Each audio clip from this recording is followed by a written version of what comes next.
ఉమ్మడి నర్సన్నపేట అసెంబ్లీ కూటమి టీడీపీ అభ్యర్థి బగ్గు రమణమూర్తి నామినేషన్ మహోత్సవం సందర్భంగా నామినేషన్ పత్రాలపై సంతకాలు చేసి మాబుగాం గ్రామంలో ఉన్న తూర్పు అమ్మ తల్లి చిన్నమ్మ తల్లి అమ్మవారికి దర్శనం చేసుకుని స్వగ్రామం నుంచి ర్యాలీగా బయలుదేరి నర్సన్నపేట పట్టణంలో గల శ్రీ పైడితల్లి అమ్మవారి ఆశీస్సులు తీసుకుని భారీ ర్యాలీగా వెళ్లి అంబేద్కర్ విగ్రహానికి పూలమాల వేసి నివాళులర్పించి సమావేశం నిర్వహించారు. రాష్ట్రంలో జరుగుతున్న పరిస్థితులు ప్రజలకు వివరించి తహసీల్దార్ కార్యాలయంకు చేరుకుని నామినేషన్ దాఖలు చేశారు.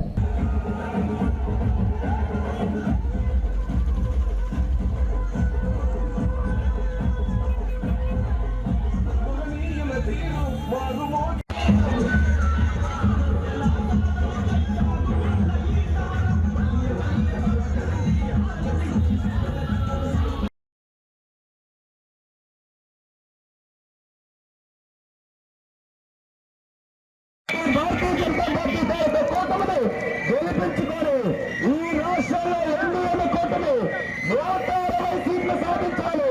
దేశంలో ఎన్డీఏ 400 సీట్లు సాధించాలి.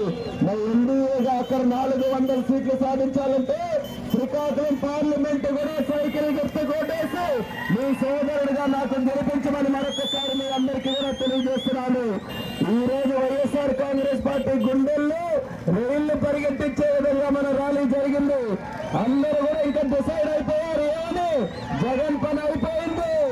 ఇంకా తెలుగుదేశం పార్టీ జనసేన బీజేపీ తాలూకా ప్రభుత్వం ఖచ్చితంగా ఏర్పడుతుందని ప్రతి ఒక్కరికి కూడా ఈరోజు తెలిసిపోయింది.